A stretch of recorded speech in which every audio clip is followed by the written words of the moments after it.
Kilmar Abrego Garcia has been returned from El Salvador to face federal charges as the Trump administration complies with long-standing court orders. Trump and Musk put their spat on the shelf, sort of. We have new reporting on what the White House will do with Musk's Doge disciples. And what does an Army Ranger now in Congress think of the big parade honoring the Army and Trump that's coming to Washington? Answer: not much.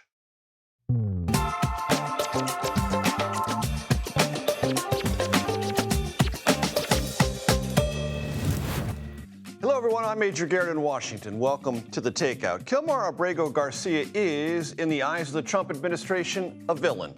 An illegal immigrant accused of being a gang member, terrorist, human trafficker, and wife beater. To those who support Abrego Garcia, he is a victim of government callousness, alarmist rhetoric, and deport first, ask questions later, immigration hysteria.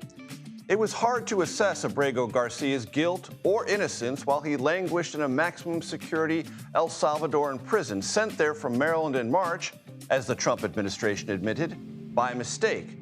Now, the Justice Department says he is back in the United States. To those advocating for Abrego Garcia, the persistent request has been this: respect his due process rights, let him answer charges, criminal, immigration, any others, in court. In fact, a federal court ordered the Trump administration weeks ago to do just that. And now, here we are.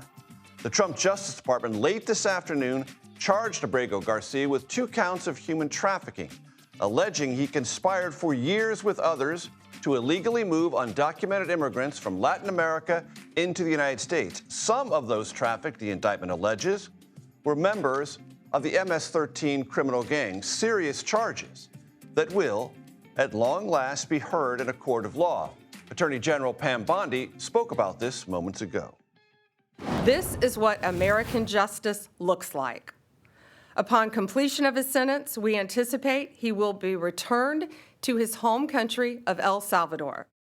We begin now with our Homeland Security correspondent, Nicole Skanga, who, as I've said before, when this happens and people are reporting up to the last minute, they will join me on stage here at the set, walking on with the latest reporting they have. Nicole, it's so good to have you with us. I'm indebted to you because I know you've been working this story since the news broke just about an hour ago. Catch our audience up. As I understand it, there could be a court appearance today for Kilmar Abrego Garcia. That's right. In Tennessee, a time has not yet been set. But we should point out, Major, that this is a very rare move by the U.S. government, who deported Kilmar Abrego Garcia to that maximum security prison in El Salvador, Takeout, and is now bringing him back onto U.S. soil to face criminal charges.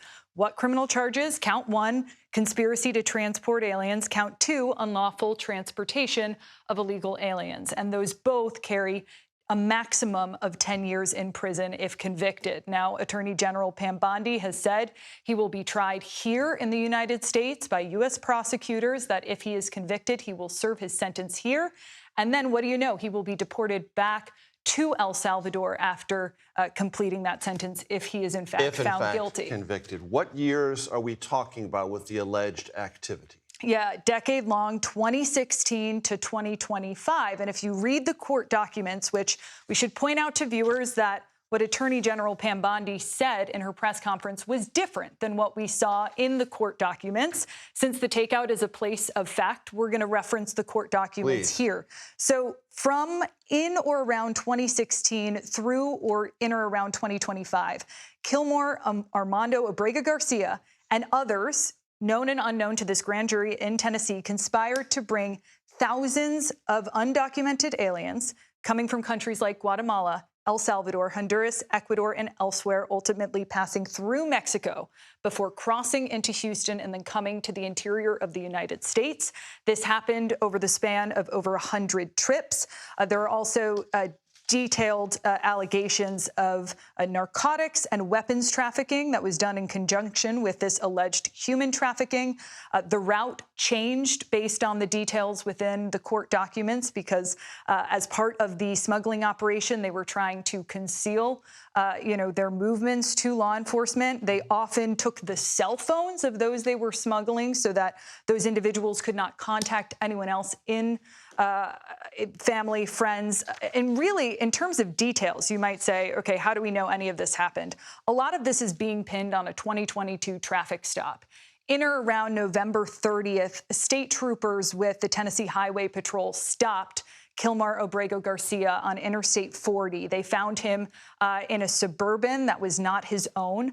The individual who owned that Suburban is now serving time, we should say, was found guilty of other human trafficking charges. And in that vehicle were 9 Hispanic men who had no identification on them. When police asked Abrego Garcia where were they coming from, he said, "We were in St. Louis. We were working a construction job. We're going back to Maryland." Investigators found that that vehicle was nowhere near St. Louis, that had in fact been in Houston, Texas, before rolling into Tennessee. He had $1,400 in his pocket, according to prosecutors. It strikes me as interesting, Nicole, that this operation went undetected in the first Trump administration and the Biden administration. HSI, who were aware of this stop in 2022, let Abrego Garcia go.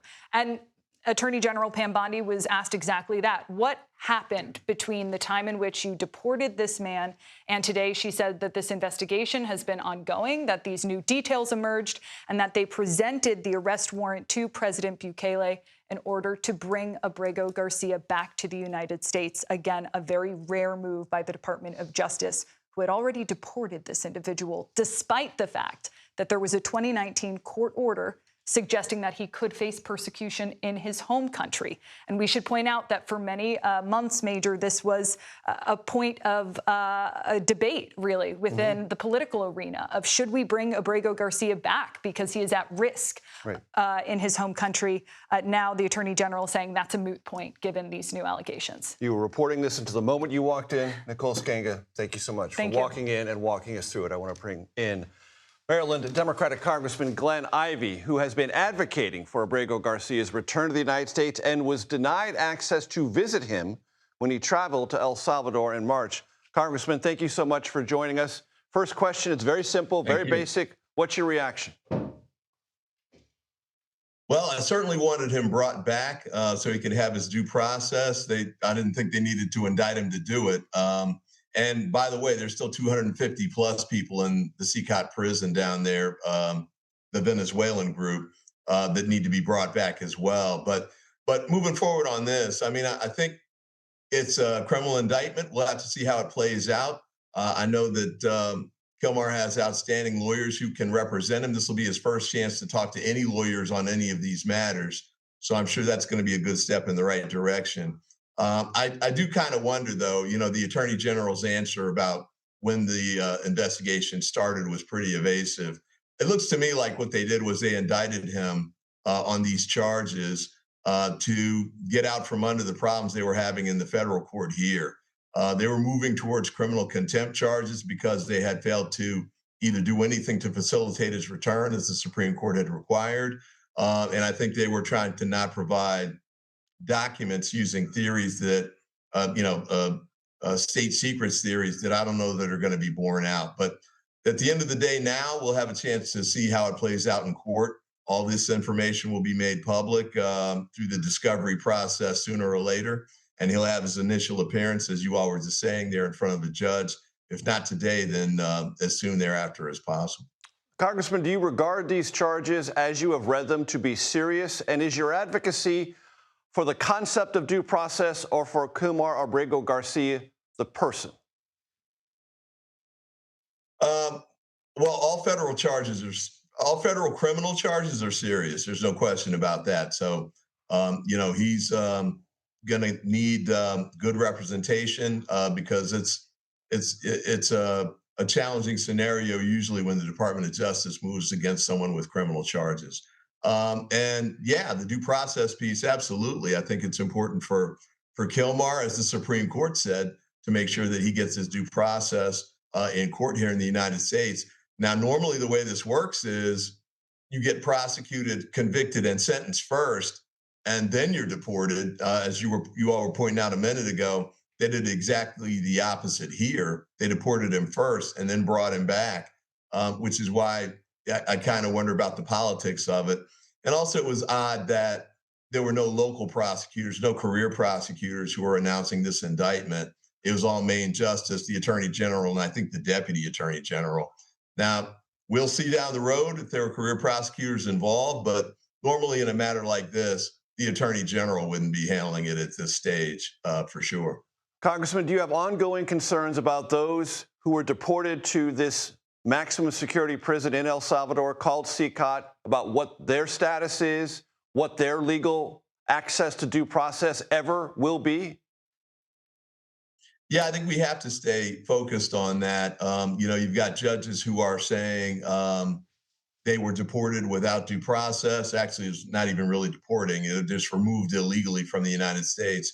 I think there's at least 50 in there in Venezuela who are not accused of committing any kind of civil or criminal offense in the United States, El Salvador, or Venezuela, and they were here legally in the United States. So they were sent out of here, put in a jail with an indefinite term.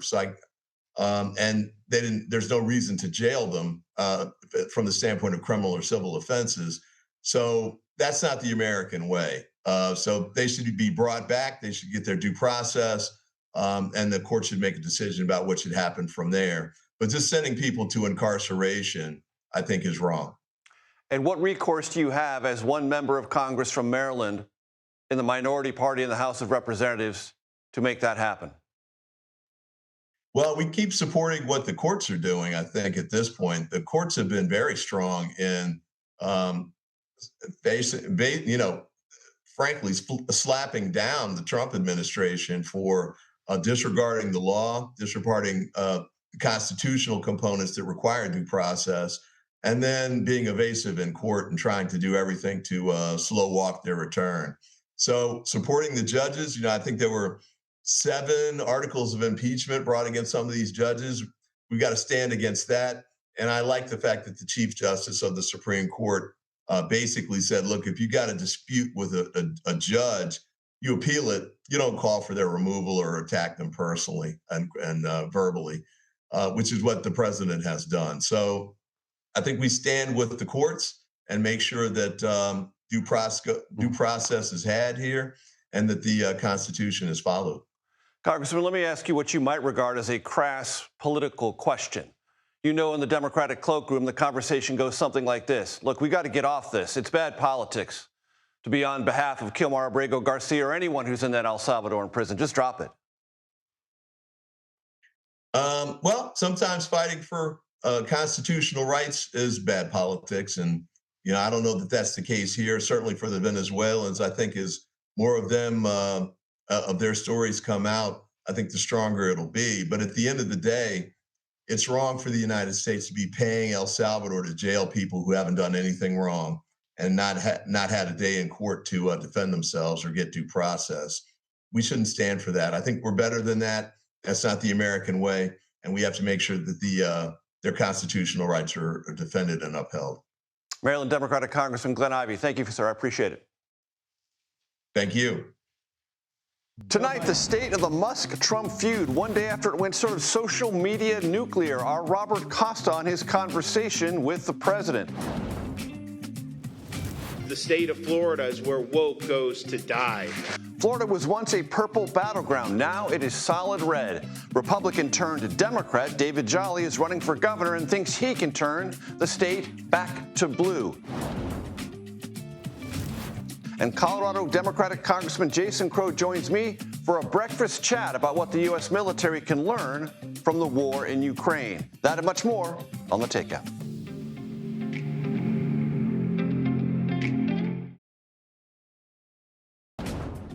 Welcome back to The Takeout. Millions, and I mean millions, across the country are closely watching, possibly some are even obsessed, with the public unraveling of President Trump and Elon Musk's once close relationship. But the president says he is focused on the job at hand, what's right in front of him. That's what he told our own Robert Costa, who joins me now at the family table. Also here with new reporting on the future of DOJ within the White House and some Supreme Court information, Aaron Navarro. Robert, let's start with you. What did the president tell you?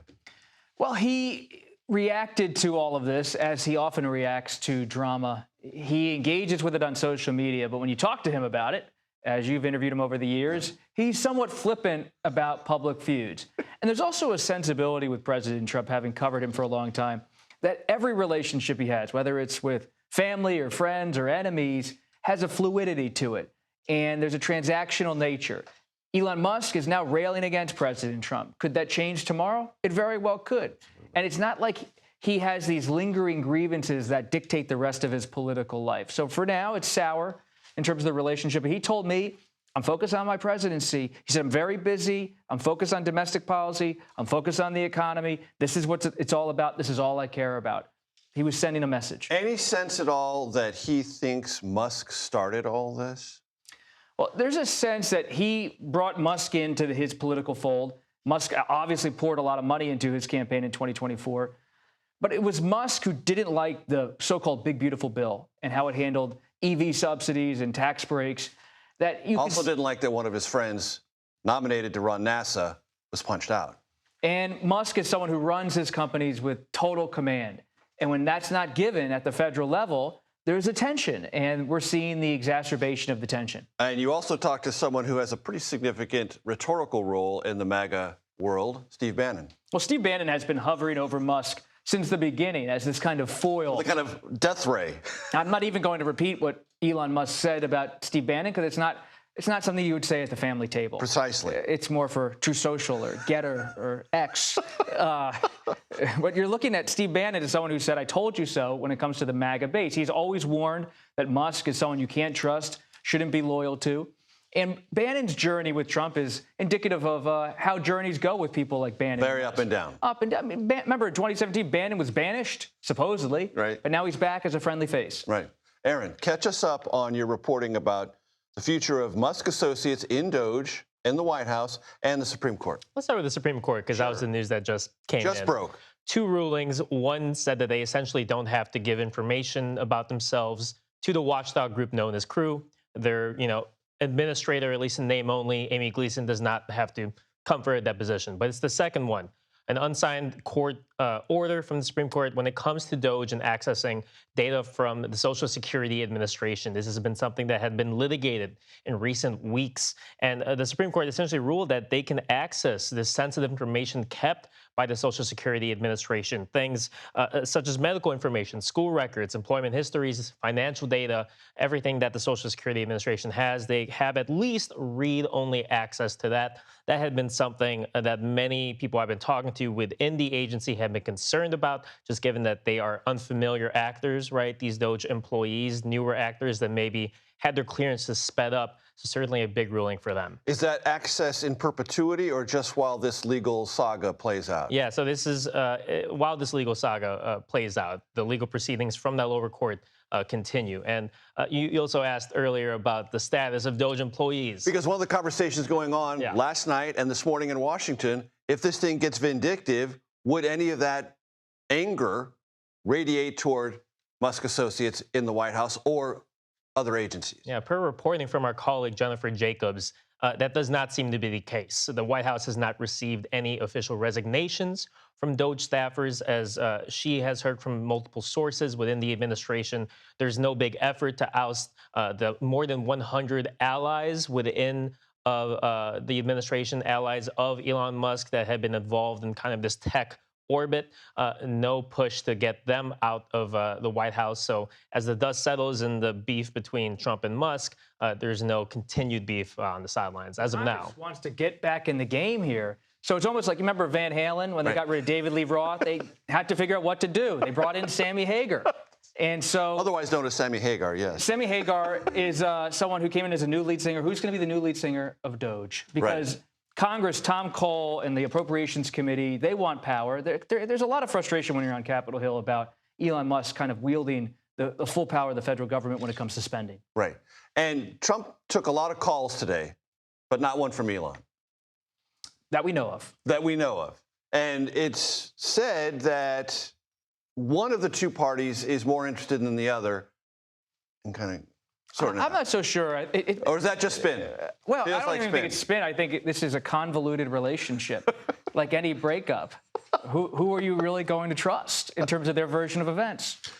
And Robert, I will thank you forever for introducing into the concept of the future of Doge either Sammy Hagar or David Lee Roth? Well, I mean, I'm not saying Elon is David Lee Roth, but he was the first incarnation of a celebrity leader of Doge. Can Doge survive? Can the band play on? Robert Costa and Aaron Navarro, thank you. And Robert, thank you for leaving that question hovering. I know you're a cool guy with music, so I do. I got to bring the knowledge a little bit. The U.S. and China are coming to the table, doing so across the pond. What we can expect and maybe learn from upcoming meeting between the two countries amid an ongoing trade war. That's next here on The Takeout.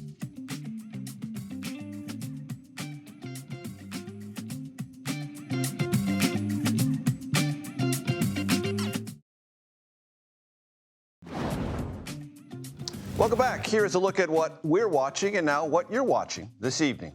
Russia unleashed the largest missile and drone attack yet in its war against Ukraine. More than 400 drones and 40 missiles targeted Kyiv and other areas. At least 4 people were killed, dozens wounded. President Trump predicted Russia would retaliate after Ukraine launched its own surprise drone attack on several Russian bomber bases earlier this week. Senate Republicans are exploring changes to Medicare. Keep an eye on this. These ones could cut into health insurance profits and possibly, I underscore the word possibly, reduce care to Medicare recipients. House Republicans considered changes of this kind to Medicare, but rejected them out of fear of potential political blowback. The idea? Reduce the ways private insurers increase charges paid through Medicare Advantage plans. There is bipartisan support for finding cost savings here. Senate Republicans have floated this idea with President Trump. Speaking of President Trump, he said late today, top U.S. and Chinese trade negotiators will meet for the next round of talks Monday in London. Also today, the monthly jobs report showed some softening in private sector hiring, but little that would suggest a coming recession. The economy added 139,000 jobs in May. Markets closed up, and so did Tesla stock. The company was up more than 10 points at market close, roughly 3.7%. Here at the family table on this National Donut Day, Peggy Collins and Laura Davison, who both cover politics for Bloomberg News. I'm not just going to name check National Donut Day. Anyone could do that. Here we go. Donuts for you, right in front of you. Tempting, I'm sure. But I know all of your associates at Bloomberg have said, under no circumstances are you to eat on camera. So you can if you wish. If not, they're just here for your enjoyment. It's great to have you both here. Let's start with you on the jobs report and the economy. How should we read it? So we saw a solid number on the jobs report, more than expected. You mentioned the 139,000. So that's good. But we are seeing signs that the economy is slowing under the weight of tariffs and also job cuts at the federal government, but also the decline in immigration. The unemployment rate held at 4.2%. But again, we're seeing some signs across the board in the economic data, especially when it comes to manufacturing, that the economy is slowing. Down day for Tesla yesterday, a bit of a rebound today. The Musk-Trump thing was not nearly as hot. It couldn't possibly have been any hotter than it was yesterday.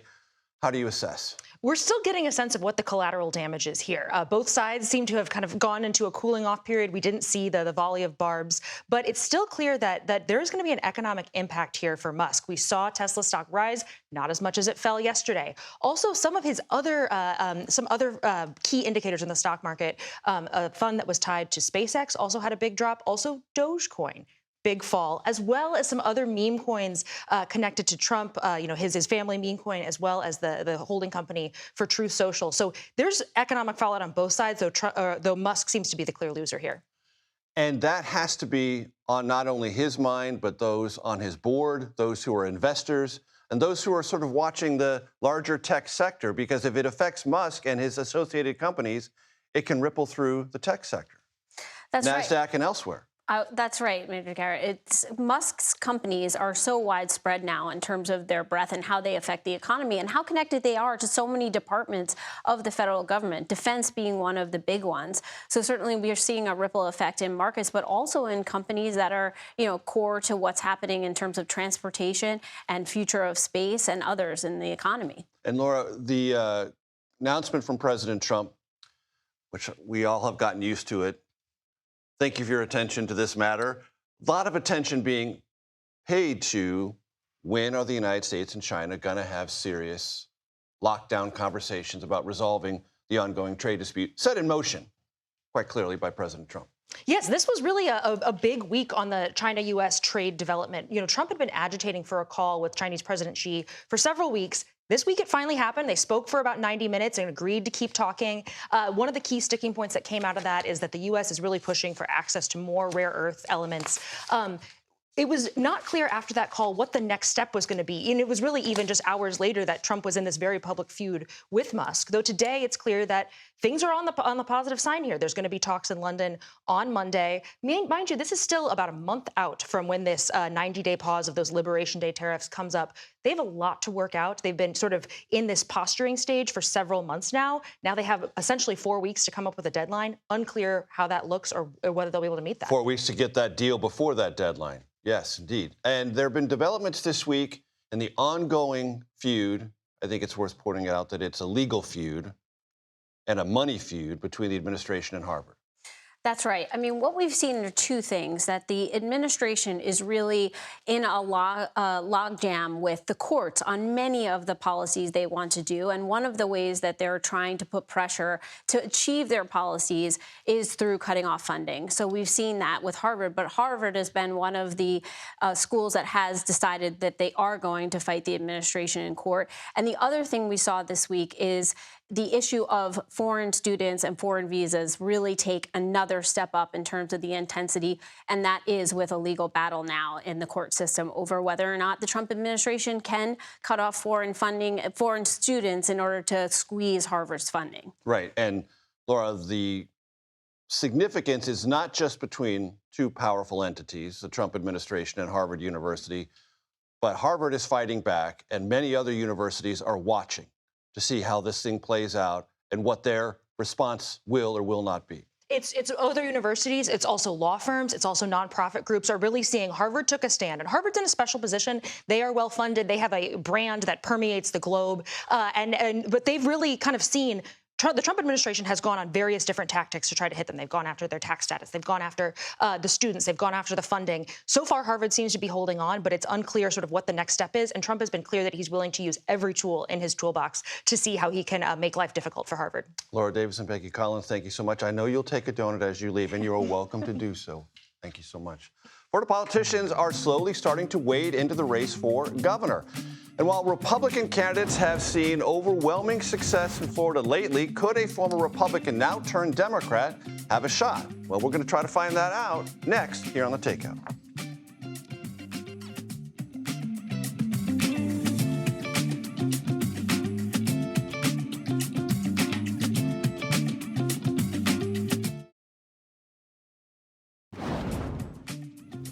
Welcome back to The Takeout. In case you're wondering, yes, the donut was delicious. Interesting stat. Florida has not elected a Democratic governor this century, but there have been some close calls. Races in 2010, 2014, and 2018 for governor, all decided by a percentage point or less. Now, there's an open seat race for governor next year, and David Jolly, who joins me now, hopes to turn the Democrats' somewhat dreary luck around. David, it's good to see you. Thanks for joining us. Good to be with you, Major. Thank you. I want you to look at the screen because we have some voter registration numbers, one set from 2014 and one set from 2025. And the short bottom line story is massive shift toward the Republican Party from where it was in 2014 when you were elected to Congress. Why is that? What has happened? And how dangerous is that to you as you try to seek the governorship next year? So one of the things I like about being a Democrat is we get to accept math. We don't challenge math, right? Those numbers are real. They're intimidating, right? And I don't know about the autopsy. I mean, certainly culturally things have changed. The two parties have gone different ways. Maybe there's been an underperformance by Florida Democrats. But here's what I know in this cycle, and this is why a Democrat can win statewide for the first time in maybe 30 years. I've been in Florida politics for that long. We can win statewide in this cycle, and here's why. I think we're in the midst of a generational change election cycle nationally, whether it's because it'll be the 6th year of Donald Trump or whether it's because people think we're going in the wrong way. We're already seeing in special elections a significant overperformance by Democrats. But we have not had a affordability crisis in Florida like we're having right now in probably 25 years. There's an affordability crisis in Florida right now that is hitting everybody. Driven by? Driven by largely access to housing and rents, but it is a property insurance crisis and a property tax crisis. It is hitting Republicans, Democrats, and independents. It's hitting people in every county, every race, every ethnicity. Everybody's hit by this affordability crisis. And this is where 30 years of Republican control matters, because I believe we're in a change election cycle. And honestly, Republican candidates are offering more of the same. They're doubling down. One of them even said today to the press, I want more of the same. No, Florida doesn't want more of the same. So I think in a change environment, if we take the Democratic values, this is important. This is not about changing Democratic values. We need a party that fights for an economy for all, a government that serves our seniors, our vets, invest in public education, a party that lifts everyone up, regardless of the color of your skin, who you love, who you worship. If we take those values, we will build other voters into our coalition. Only 40% of the state is registered Republican. There are plenty of voters available to us. You were Republican for a very long time. I was. And when you were, you described yourself in the vernacular as a pro-life Republican. I did. Are you still? I know you're not a Republican, but where are you on that question? So this is part of my journey, right? I'm a person of deep faith. I'm a preacher's kid. I hold my religious teachings very firmly. I don't like the labels. I guess I never did. When I was a Republican in Congress, I was the only Republican to vote against the Planned Parenthood investigation, to vote against rescinding money from reproductive care. I was the only Republican to do that because I was also trying to navigate how do we continue to provide reproductive services. But here's the most important thing. I've moved further. I'm for the codification of Roe and the Roe-Casey framework. But that is part of the strength of this campaign. I've been out of politics long enough to tell the truth. I care about the cheap hits. My opponents are already saying, Jolly changed. Yes, I did. That's the strength of this case. I came into new information. The times have changed. People have changed. I have changed. I take my message of change as a badge of honor, and voters see that. And guess what? Voters have changed too. That's okay. Someone who might be the Republican nominee, Congressman Byron Donalds, describes you as follows: as an anti-Trump radical leftist who wants to raise your taxes and keep the borders open. Notice he didn't talk about reducing property insurance or solving the property tax crisis or investing in public schools or reducing gun violence. That's what the voters want to talk about. What that reflex from Byron showed me is he's not a serious candidate. He's not capable of being governor. He's not ready to take on the stewardship of the state. But also, Major, what's happening in Florida, there is a Republican circular firing squad, if you will. Ron DeSantis is trying to recruit anybody but Byron to run for governor. Byron Donald has his own problems within a Republican primary. I'm confident as David Jolly talking to the voters. I don't think Byron's so confident right now. What about Casey DeSantis? Well, see, look, there's a real scandal engulfing the governor and the first lady about whether they essentially redirected Medicaid money away from health care services and into their political committee. I think it's being covered up by Republican prosecutors. We'll see what happens. Look, every once in a while you get a whiff of corruption in a cycle. People see it and they know it. I love this cycle. We can win because there is an affordability crisis and a whiff of corruption coming out of Tallahassee. Trump's win in Florida was a blowout. DeSantis' re-election was a blowout. You're talking about a change election cycle. You need tectonic shifting of plates politically in Florida, not just 2 or 3 points. You actually see that? November, Donald Trump won by 14. Rick Scott got reelected by about the same. In 2 spring special elections for Congress this year, Democrats overperformed by 16. I'm okay with that math. But very importantly, we have to stay focused on Florida issues. It's a governor's race. It's not a federal race. If I'm talking about Donald Trump, we're losing. Republicans want this to be about Donald Trump. I want it to be about the affordability crisis, about meeting voters where they're at. If we do that, you'll see a race like Andy Beshear in Kentucky, Steve Bullock in Montana, a Bill Clinton 92 type race. We can be Democrats that are tough on crime, but instead of fighting communities like Republicans do, we're going to fight crime and lift up communities. We can be Democrats that go into South Florida and condemn communism and socialism, condemn dictators, but say we want fair capitalism for everybody. Where Republicans are okay with Florida being the home of the rich and the reckless, we want it to be a home for everybody. We will take that message, meeting voters on an affordability crisis. If Republicans want to talk about MAGA and the president, go for it. We're not going to do that. What is the state of the Florida Democratic Party? It used to be formidable. Everything I hear is that it's atrophied. Yeah, look, it's not in the strongest spot it's been. The money hasn't been there. But I'll tell you this, National Democrats, Ken Martin knows we have to invest in Florida or Texas, or after the 2030 census, about 6 more electoral college votes will come to Florida and Texas from blue states. Democrats can't win the White House then. So we have to invest in and compete in Florida. But here's the most important thing about the Democratic Party. It's right on the values.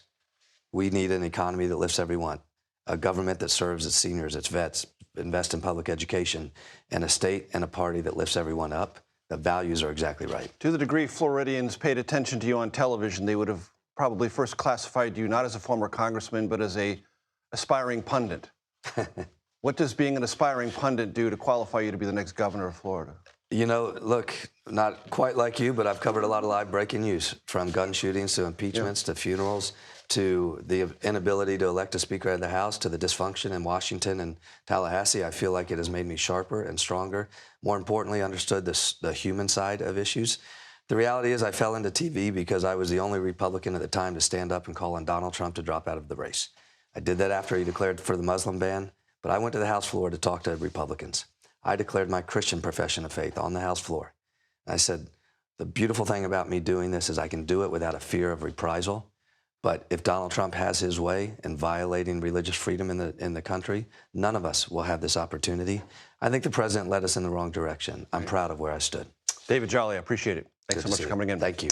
Up next, a quick twist before the weekend. We turn the takeout into the dine-in, sort of. Congressman Jason Crow, Democrat from Colorado, tells us why he's going back to Army fitness training, plus his take on modern warfare here on the Takeout.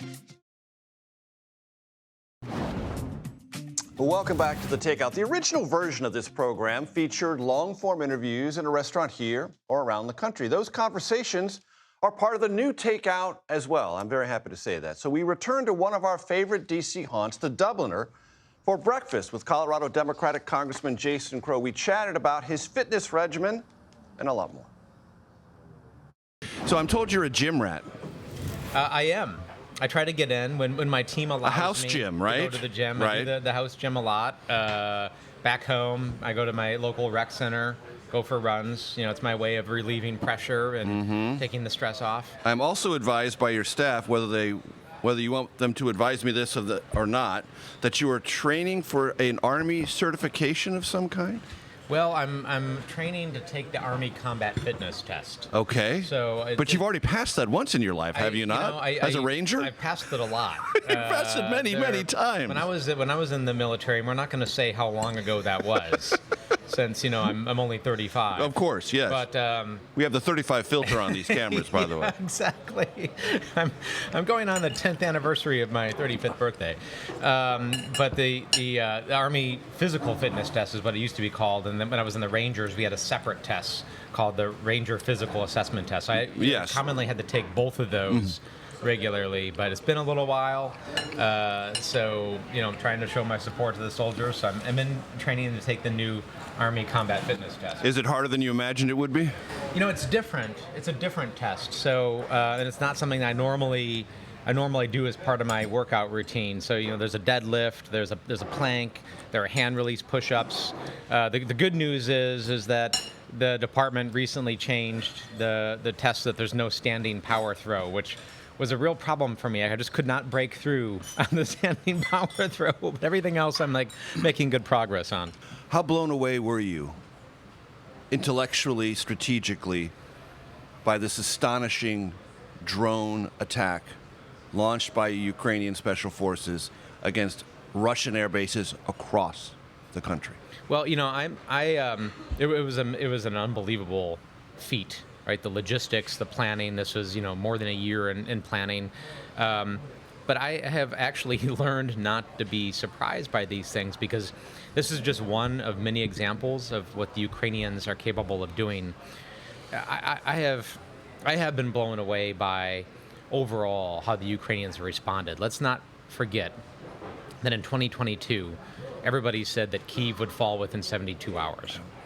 Not only has Kyiv not fallen in 72 hours, but the Ukrainian people have stood up with courage, bravery, resiliency, creativity, and with a whole of society effort, kind of reminiscent of the United States in World War II, where everybody was a part of the effort, stood up, and they have innovated. They have rebuilt their industrial capacity. They have reinvented, in many ways, modern warfare, right? The way that warfare is conducted now and will be in the future has actually almost completely changed in the last 3 years, largely because of what the Ukrainians have shown is possible.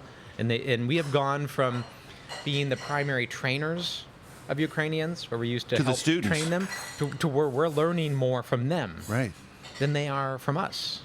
Right, but so is Russia, and so are our adversaries. So one of the things I'm concerned about, and I'm leading an Everyone's going to school on this conflict. Everybody is.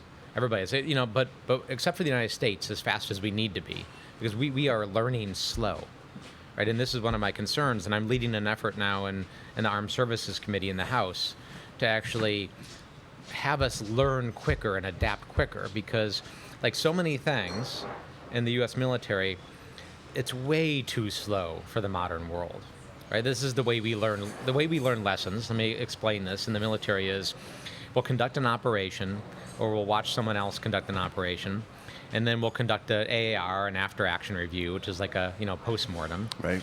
And then somebody will write an analysis of that, and then that analysis will go to the schoolhouse. It'll go to something called TRADOC, Training and Doctrine Command. And then they'll write some manuals about it, right? And then the manuals will be distributed to all the training schools. And then the training schools will train on it. And then, all the new lieutenants will then, over a couple of year period, implement those suggestions with their platoons and their companies and battalions. Like, that's a 3 to 5 year process, right? That's nuts. In an era where innovation is happening on a weekly basis, right? What's happening in Ukraine is industry, the companies who are actually making these drones, are embedded with the frontline units. Right. And they're observing what's happening with the drones, and they're picking up the phone, be like, hey, this is not working. It literally just didn't work. We need to make this tweak. They're calling the factory, and the factory's instantly making the tweak. Like, that is the pace of warfare right now. We can't do that. Right? Our laws, our regulations, our bureaucracy prohibit us from doing that. And that is a travesty for the American taxpayer and for Americans, because we are not being well served. Are you psyched up for the big Army parade here in D.C.? Trump's vanity parade? Is it that one? Listen, it's the 250th anniversary of the Army, my branch. Right. And I'm very proud of that. The Army actually has been around longer than the country. Mm-hmm. Right? I'm very proud to be an Army veteran. And, I'm going to be honoring the birthday.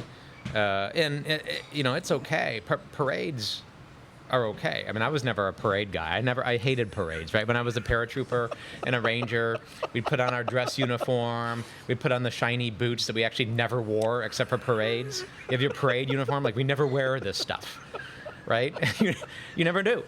And we hate it. And then you sit out there for like hours and you're drilling and marching, and mosquitoes are all over you, and it's like 100 degrees, and people are passing out. It is. Sounds like wonderful. There is pretty much nothing that soldiers hate more than parades, right? That is the reality. We hate them. Okay. Right? Like, we would much rather be on a range all night long at 2 a.m. with night vision goggles, doing CQB, doing What's CQB? Close quarter battles. That's when you train in a shoot house, right? Mm-hmm. Training all night, shooting, firing, blowing down doors, jumping out of helicopters. Like that. That's what we love to do, right? And that's what we should be doing, because that's what makes us better. You can watch my full conversation with Congressman Jason Crow on our YouTube channel and listen wherever you find your podcast. Our thanks again to the Doubler. That does it for this week of The Takeout. If you miss anything at all, no fear. It exists on CBSNews.com, podcast platforms, and the Takeout playlist on YouTube. Stick around. The Daily Report is coming up next on CBS News 24/7. And yes, donuts nearby, they're kind of a safety blanket for me. I need them. Have a good weekend.